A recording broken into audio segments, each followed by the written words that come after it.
Son miles los niños que van a tener en su memoria de infancia una mañana muy extraña en la que se vistieron para ir al colegio, para pedir con sus mamis, con sus papis, que las escuelas no cierren.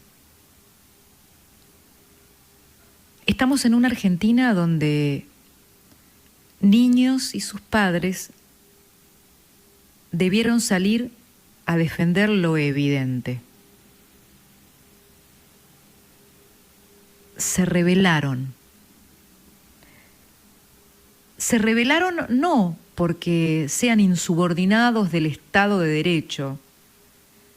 Se rebelaron porque los asisten sus derechos. Derechos que sintieron avasallados por la improvisación y por la falta de evidencia para una decisión que afecta seriamente sus vidas. Al presidente que levantó el dedito para amenazar, se le revelaron las mamis del chat y los nenes del colegio. Al presidente lo debe interpelar la rebelión de otros. A mí la rebelión no, dice Alberto Fernández. El presidente que dice a mí la rebelión no, es el más incapaz de rebelarse.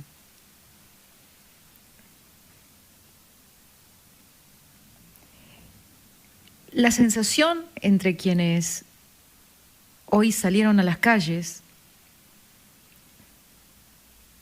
no tiene que ver con una campaña electoral, no tiene que ver con especulaciones políticas, tiene que ver con el núcleo vital de sus familias, con el equilibrio en sus vidas.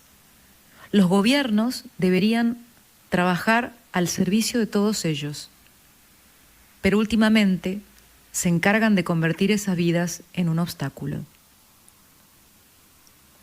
Yo me preguntaba en estas horas en las que el gobierno de la nación, para empeñarse en su guerra contra la ciudad, intenta sumar evidencias que no tuvo en el momento de informar la decisión y escriben papeles jurídicos contrarreloj y mandan a Zanini, vacunado VIP, que se hizo pasar de personal médico para recibir como privilegiado la vacuna que algunos viejos todavía no tienen. Y van a discutir las escuelas de los chicos a sabiendas de que no es precisamente allí donde está la emergencia de los contagios. Y decía, ¿no se dan cuenta del divorcio profundo que tienen con la sociedad? ¿Y saben qué le hicieron saber a la sociedad? Que ustedes no están con ellos, pero que ellos están juntos. Ustedes los dejaron solos, les dieron la espalda ante la situación particular de cada familia que en su derecho a un bienestar integral no pueden dejar de preocuparse, de desvelarse por los efectos que tienen sus chicos no ir a la escuela, ni hablar en los chicos más pobres. En los chicos para quienes la escuela además es un plato de comida. Y pensaba, ustedes los dejaron solos, a esas madres, a esas madres, a esos padres, a esos niños, pero los solos son ustedes. Ustedes detentan un poder en soledad de cara a miles de familias que simplemente defendieron la más pacífica de las revoluciones, la de vencer la ignorancia, la de creer en el progreso, la de apostar por un futuro, la de querer que tu hijo tenga un destino mejor que el tuyo y que el de tu padre.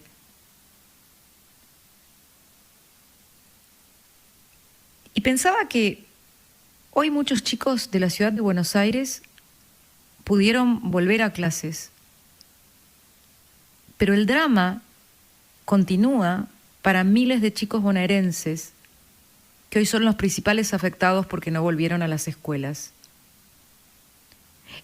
Es muy paradójico porque en el fondo el gobernador Kicillof encerró a los chicos, los encerró afuera de la escuela, en la intemperie de la calle, tal vez de su casa, donde si su mamá o su papá tienen que salir a trabajar, no tienen quien los cuide y se exponen a todo tipo de violencia. Aquí hay una situación clave en lo político que también está ocurriendo, en el marco de esta tragedia social. Y tiene que ver con la toma de decisiones en la pandemia. Vimos un hecho que no tiene antecedentes, por lo menos en la historia, en la carrera, en la biografía política del jefe de gobierno porteño Horacio Rodríguez Larreta, un hombre de naturaleza moderada, que se cansa de decir que busca el diálogo. Vimos la primera vez que se plantó, que se rebeló. Y lo que hizo fue blandir algo que tenemos escandalosamente olvidado desde hace más de un año, en el que nos gobiernan por DNU y en algunos casos sin validación del Congreso. Eso no es lo normal. Cuando comenzaba la pandemia, quizá tuvo alguna justificación, pero no puede ser lo normal, la excepcionalidad. Y cuando Horacio Rodríguez Larreta blande la Constitución porteña, lo que está haciendo es mostrando que hay algo sobre lo que no pueden estar los DNU, que son el símbolo de la arbitrariedad, ni siquiera con la licencia de una pandemia, y es sobre la Constitución. La Constitución no está suspendida, aunque la hayan querido suspender de hecho. La Constitución no está suspendida, pero hay que hacerla valer. Dicho esto, nos encontramos también con otra cuestión evidente. El AMBA, esta jurisdicción funcional que también quisieron inventar como un hecho consumado, sin basamento jurídico, puede ser para el consenso político una zona donde se actúe en conjunto por el bien de los ciudadanos. Pero no es jurídicamente un solo territorio para venir con el garrote y obligar a los de un lado si es que sus gobernantes no están de acuerdo. Y esa es la diferencia. Entonces, la decisión de la Corte Suprema de Justicia también tiene incidencia en la toma de decisiones de la pandemia. ¿Vamos a vivir a decretazos en Argentina, cuando después de un año tendríamos que haber aprendido la lección de que para tomar decisiones determinantes y difíciles que choquen en algunos términos con la Constitución o con la ley, por lo menos se necesita el diálogo como una obligación, el consenso como un deber y la legitimación ante la urgencia de quienes gobiernan y fueron elegidos por sus sociedades para conducir sus destinos? Y hasta ahí no más, porque nadie está por encima de la ley. La democracia no es acatar.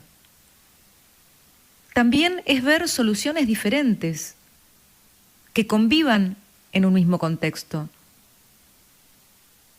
Es actuar desde las palabras y no a los gritos, que en medio del terrible peligro que vivimos, en medio de la nube de incertidumbre que no nos deja proyectar, en medio del cansancio y del deterioro de muchos de los parámetros fundamentales de nuestra vida, en un insoportable país de 42% de pobres que no podemos permitirnos, como si todo esto fuera poco, no tienen mejor idea que condenarnos al ruido y a la furia.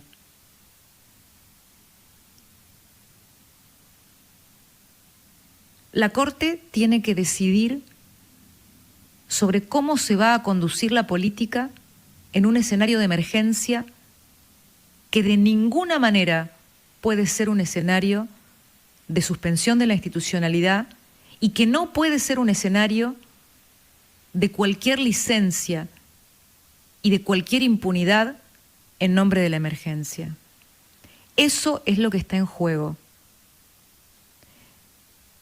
Hay 4 letras D que de alguna manera atravesaron mis reflexiones de esta noche. Divorcio, el divorcio con la sociedad. Desobediencia, la desobediencia del hombre rebelde, que es el hombre que dice que no en función de su dignidad. Decisiones, porque decidir en democracia no es decidir con el dedito.